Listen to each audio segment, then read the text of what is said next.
Good morning. Thank you for joining us here at NASA's Kennedy Space Center in Florida for Space Shuttle Atlantis' STS-135 pre-countdown status briefing. It's L-3 here at Kennedy on Space Shuttle Atlantis' final flight and the final flight of at the Space Shuttle Program. I'd like to introduce our panelists today. Jeremy Graeber, NASA Test Director. Good morning. Joe Delai, STS-135 Payload Manager. Good morning. And Kathy Winters, Shuttle Weather Officer. Good morning. We'll hear from our panelists and then take questions. Jeremy. Thanks, Candria. Good morning, everybody. Let's see, I hope everyone had a great 4th of July holiday yesterday. I can't think of a better way to start off the week. 4th of July on Monday and the start of the STS-135 launch countdown today, followed up by launch on Friday. Looking forward to a great week here.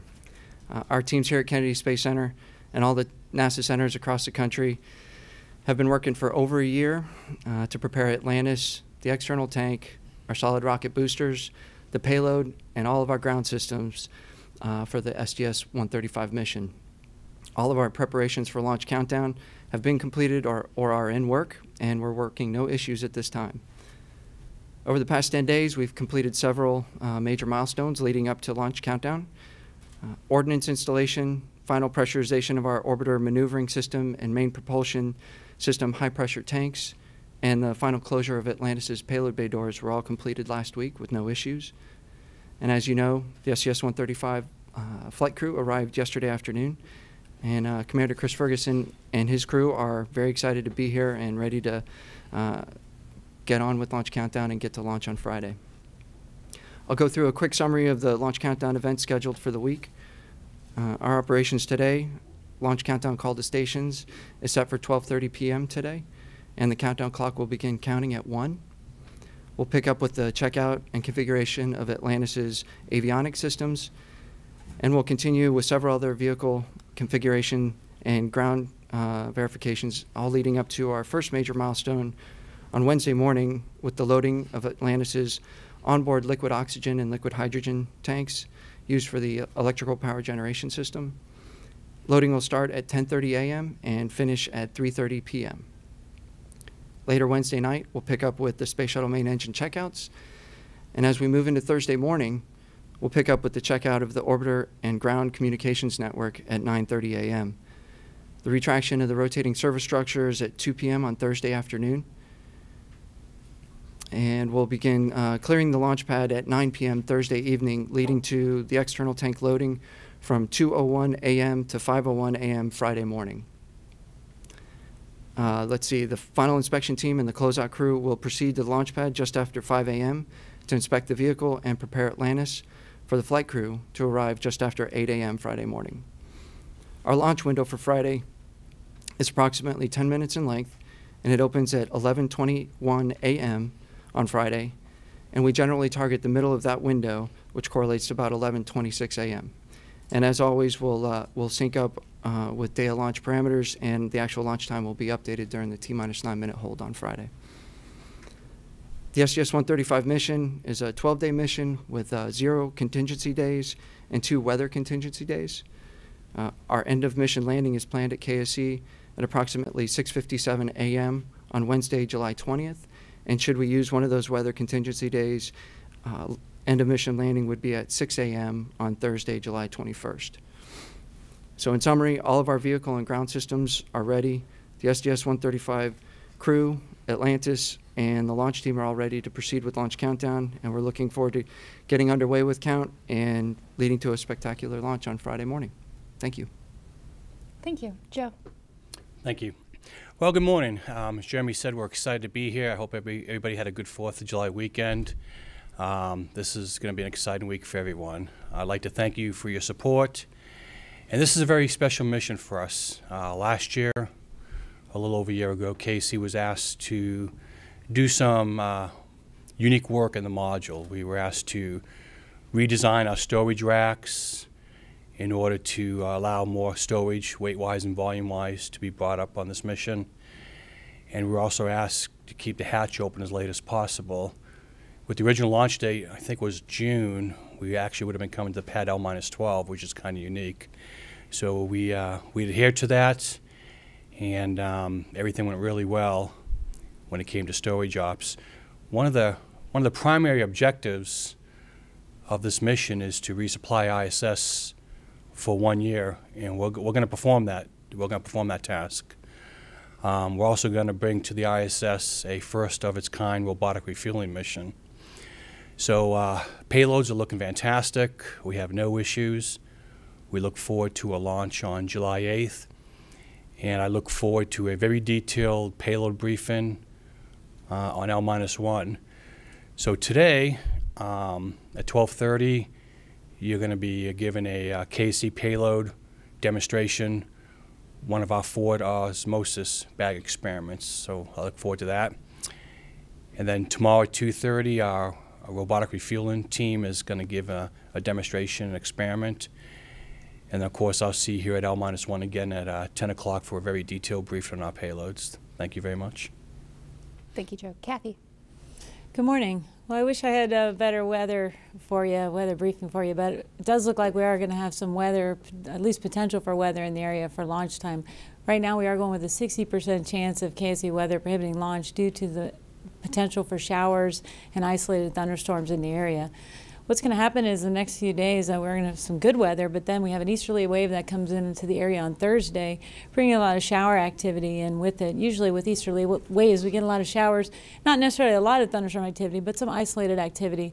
Then as it pushes in, it's going to really moisten up our atmosphere. So by Friday, we do expect a sea breeze to be developing around the time of the launch window, and showers and even potentially an isolated storm to develop along that sea breeze as it forms. So our primary concern for launch will be showers and thunderstorms within 20 nautical miles of the shuttle landing facility for our return to launch site abort weather, and also cumulus cloud development within 10 nautical miles of the launch pad. There's also several other constraints that could be violated, such as ceiling or a flight through precip constraint, but those are our primary concerns.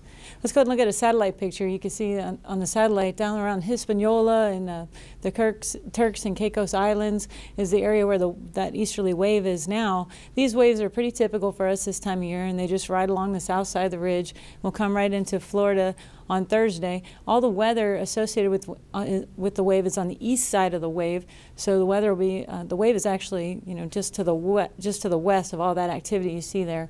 So that'll all be moving in on Thursday. Again, atmosphere will moisten up. We have real high moisture on Friday, and when we have high moisture, particularly in the low levels, we can pop those thunderstorms and showers early when the sea breeze forms. Let's go ahead and get into our tanking forecast. For tanking, overall weather looks pretty good. We do expect showers in the area associated with the easterly wave. We'll probably see a lot of shower activity and some isolated, potential for some isolated thunderstorms. So with that, we did go with a 20% chance of KSE weather prohibiting tanking. As we go into our launch forecast, we do have potential again for showers and thunderstorms to develop along the sea breeze. Winds will be along the coast from the southeast or south-southeast, and then back at the SLF there'll be a little bit more from the south-southwest. Again, the sea breeze will be forming. We get low-level convergence. We get the rising air, and that's what gives us those showers and storms. So with that, we have a 60% chance of KSE weather prohibiting launch. As we go into the SRB recovery forecast, weather looks overall pretty good out there. There is a chance for some showers and thunderstorms over the Gulf Stream, but generally the weather is good with seas just 3 to 4 feet and winds peaking about 12 knots. So overall good weather for SRB recovery. Just might have to deal with a little bit of showers and storms. For the abort landing sites in the U.S., Space Flight Meteorology Group is forecasting great weather both at Edwards and at Northrop. Real nice, decent winds and pretty clear skies, just scattered at 20,000 at Northrop. And for the TAO sites, weather is really looking great all 3 days for the TAO sites. For the first day, you're just looking at few clouds at Zaragoza, and you can see sky clear there at Morone, and just few clouds there at Istris, and winds are all pretty light. So very good weather for the TAO sites for launch day. If we do happen to delay 24 hours, the moisture just gradually starts to decrease. Also, our launch time gets earlier, and so that helps us in that the sea breeze will be developing, but we won't get as much development before or by the launch window. So what we are doing is trending our numbers down. So on day 2, we have a 40% chance of KSE weather prohibiting launch. For the abort landing sites in the U.S., Space Flight Meteorology Group is forecasting great weather at both Edwards and Northrop's. Northrop Field. And then at the TAL sites again, Space Flight Meteorology Group is saying weather looks pretty good there overall, with no violations for the 24-hour delay. If we do happen to delay 48 hours, weather improves quite a bit here because we get a lot drier. And with that launch time moving earlier also, the sea breeze just really won't quite be getting as much development. And so with that, we decrease the number to a 30% chance of KSE weather prohibiting launch. Again, the abort landing sites in the U.S. look great for the 48-hour delay. And the TAL sites, just one violation is Zaragoza, forecast by Space Flight Meteorology Group, just a chance for thunderstorms within 20 nautical miles. But as you see, Marone and Istris look great. So overall, our primary concern for launch will be showers and thunderstorms developing along the sea breeze as it forms on Friday. And with that, we have a 60% chance of KSE weather prohibiting launch. Kendria? Thank you. When the microphone comes your way, please state your name, affiliation, and to whom you're addressing your question. Let's start over here with Marcia, please. Marcia Dent, Associated Press for Kathy. What time do you expect all this terrible weather to start forming on Friday? I think it'll be at the end, near the end of the countdown. Once we get to around that 11 a.m. time period, I think we're going to already start seeing cumulus clouds developing pretty much after 11 a.m. So the rest, earlier in the morning, it should be okay. It should be, right. We are going to be watching the residual effects of that tropical wave. At some point, all that's going to kind of decrease as that wave moves off to the west, and so it looks good overall in the morning. But again, it's that sea breeze that we're mainly concerned about. And for Joe, I know that the big payload briefing is later in the week, but we keep hearing how many pounds of items need to be transferred, but could you say how many individual items that each crew member is going to have to haul across the threshold, or at least give an estimate of the numbers? Yeah, storage-wise, which is, ISS supplies and personal items and spare parts for experiments, things like that, is approximately 8,200 pounds. Okay, now if you take the bags that are associated with that and the foam that we use for our ascent and vibration, it's almost 9,500 pounds. So depends which number you want. If it's just the volume-wise, how much cargo, it's 8,200. The actual amount that's going between the modules, almost 9,500, because they come in bags, storage bags. Pieces of things oh my Lord! Pick up and carry. That's what I'm. Yeah, there's let's see. I have a 10-page map, and each page probably has a dozen items on it. So there's hundreds of items that are going to go into the ISS. Hundreds. Yeah, I'll have a more exact number for you on Friday, but it's a lot. We're not the heaviest, but volume-wise we're the most. We've never carried this amount of payload up volume-wise, and that's why we're asked to modify the racks that increase the carrying capability almost a couple hundred pounds, so we could add that extra volume to the racks. So a lot of work, but we made it. James. James Dean with Florida Today. Jeremy, the team's reporting to the firing room this afternoon, doing so eagerly or reluctantly, or how would you describe kind of what you think is going to be the emotional feeling or mood of folks and starting the countdown? Well, I would say the team gets into the mode of this is launch countdown, and that's really the focus that everybody has. And so once we all get into that mode, that's the work we're doing. We understand it. We do it very well, and that's what everyone focuses on. I think that the team in general is really focusing on that, and the rest of the emotion that really comes with the end of the Space Shuttle program, I think will really kind of roll in as launch is completed and we get past that. I personally am very much looking forward to getting onto console. That's a really cool job. It's a really great time for us to go do that, and to do it one more time is a great feeling. And I wondered if you could characterize the importance, hopes you have to get off on your first attempt on Friday to preserve that +1 option. How much of a bonus would that be? Or I assume it's not something where obviously you wouldn't postpone just for that reason or anything, right? But just how much how helpful would it be to be able to get off that first day, or disappointing if you couldn't? Right. I know that it is a goal to try and get that one extra day, that 13th day. But we really have to look at, the day of launch parameters that are presented to us on launch day, and we have to do the smart thing and the safe thing. And, we'll do everything that we can to launch on Friday. But if things don't work out so that we can do that, we've got plenty of options to look at Saturday and Sunday, and then we do have some constraints that roll into the range schedule after that.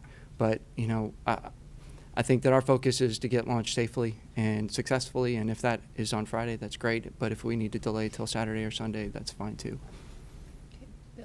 Bill Harwood, CBS News, with two quick ones for Jeremy. One, I know Mike always checks with the authorities about crowd estimates. Have you heard an updated estimate of what folks are expecting on Friday in your office? And secondly, is there any update to your strategy about, if you get into a weather problem and late in the count, there's a scrub, Saturday versus Sunday just based on the crowd?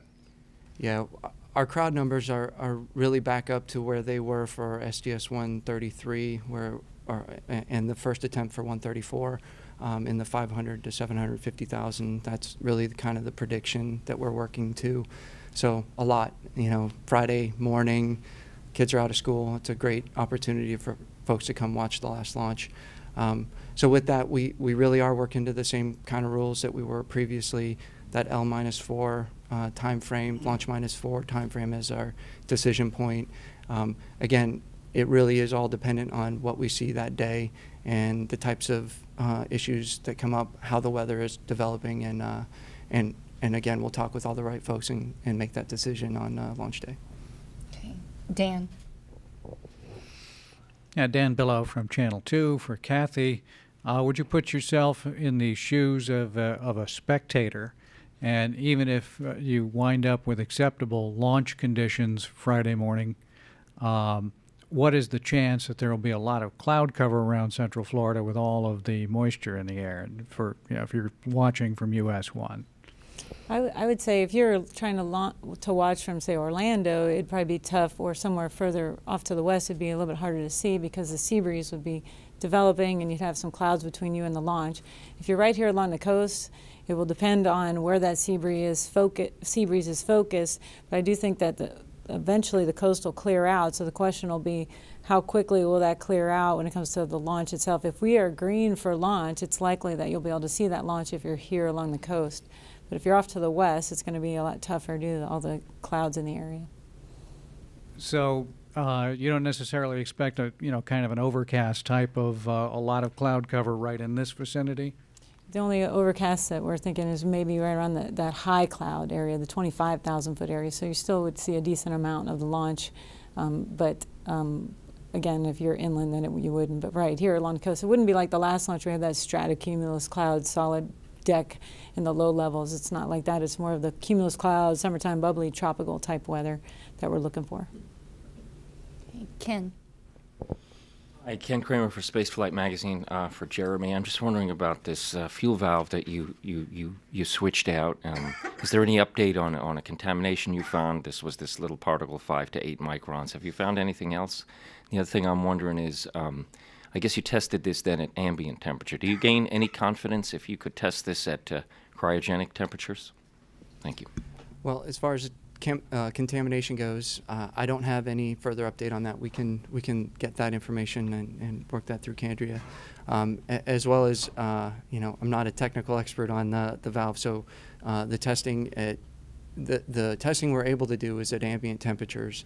As we saw with the tanking test, it was a great opportunity to see what we had as far as our vehicle configuration goes. And we did pick up and identify the problem. So but we've gone through and done all the work. We've changed out the valve, done all the retest work that we needed to. The valve's working great, and we don't have any expectation that there's going to be any issue when we go load on Friday. So I think we're in really good shape as far as the main fuel valve goes. Okay, Robert. Hi, Robert Perlman with CollectSpace.com with a question for Jeremy. Given that this is the last shuttle countdown, do you expect any additional ceremony at the start of the countdown or throughout the as the count progresses? Any additional will you take any additional time to mark this milestone? Well, the great thing about putting together a launch countdown schedule is you account for every single second and every job that you need to accomplish to get to launch countdown. All of that work takes up all the time that we account for in launch countdown. So we're going to treat this launch exactly the way we have treated every launch up to this point, and the celebrations will take place after launch. But I'm sure a lot of folks will be marking those milestones in their head as very exciting times, but we don't have any specifically planned milestones called out during the launch countdown. Kevin. Kevin Oliver with WFTV. A question for Joe.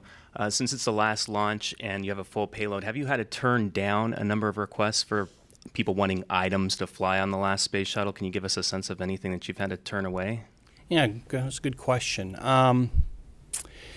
There were items that just couldn't make our milestones to be at the SSPF by a certain time, have the crew come do a bench review, turn it over to our team and pack it. There were a few items, but there weren't as many as the previous missions. By keeping the hatch open as late as possible, going to the pad as late as possible, increasing our weight and getting the word out a little bit earlier, for the most part, we did okay. It wasn't too bad. And by doing that, it also allowed to pull back some of our mid-deck items into the MPLM, which opened up our mid-deck. So overall, it was not as bad as other missions, but there were a few items, but nothing I can just think of, so it wasn't that bad. Todd. Todd Halverson of Florida Today with one and a follow. First for Joe, I'm wondering if you can compare the amount of mass or volume you're taking up on this mission with other cargo carriers that fly to the station, the Progress, the ATV, the HTV. I remember back on ULF-2, we flew up lots of racks. We flew up lots of Eclipse racks, if you guys remember that. And then 17A and so on. We flew up the, if you remember, we flew up the waste hygiene rack. We flew up crew quarters. We flew up Melfi science racks. So the module itself has a fantastic capability to bring huge items. And as you saw from ULF-2 and 17A and 19A and here we are on 135, we got those big items on station, and that's a good thing. The future other modules, if I can use that word, or other vehicles that will be flying to station, their objective again will be to keep resupplying the ISS and bringing up certain experiments and stowage items. Nothing is going to have the volume-wise like the MPLM does.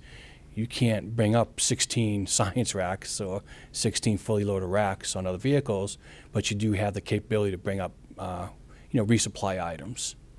So we'll always have the capability to resupply station. You just don't have the volume-wise like we did on the MPLM to bring up, we'll say, 16 science racks at one time. And for Jeremy, if for weather or other reasons you do not get off by Sunday, I think you have a range conflict with the Delta. In that event, would you stand down to top off PRSD, and if so, or if not, when would be the next shuttle launch opportunity after that? Yeah, if we got to that condition, essentially we would, we'll take our best 2 out of 3 days for the 8th through the 10th. We would stand down to support the Delta launch. And assuming that they launched on the 14th and didn't have a delay of their own, we would have opportunities from the 16th through the 31st, and then we would get into a beta angle cutout. Once we were through the beta angle cutout on the 15th, we'd then also be able to pick up on the August 16th. So the earliest after the Delta cutout would be on the 16th. And what we would do is we would basically back all the way out of launch countdown and then get back into launch countdown. So we'd kind of reset, start over, and that would allow us to get a full load of PRSD and have the full capability going into the next opportunity starting on the 16th. We have time for one final question. Pete. Excuse me. Pete Crow, Groveson Daily. This is for Jeremy. Does the failure to inability to launch on perhaps day 1 or 2 impact the ability to fly that extra day? My understanding was that that decision would be made somewhere out around day 4 or 5. It does. The challenge is that the longer that we stay on the ground, the more onboard cryos we boil off, and so we don't take that capability with us if we launch later than on Friday. But again, all of those calculations and that data will be evaluated once we're on orbit, and the team at JSC will take a look at what we launch with, the amount that we have on board, and determine if they're able to work out that additional day. That's all the time we have for the pre-countdown status briefing today. As Jeremy mentioned, the countdown officially begins at 1 p.m. Eastern Time. That won't be shown live on NASA TV, but please join us at 12:30 p.m. for a live demonstration of the forward osmosis experiment. For more information on the STS-135 mission and crew, please visit www.nasa.gov/shuttle. Thank you.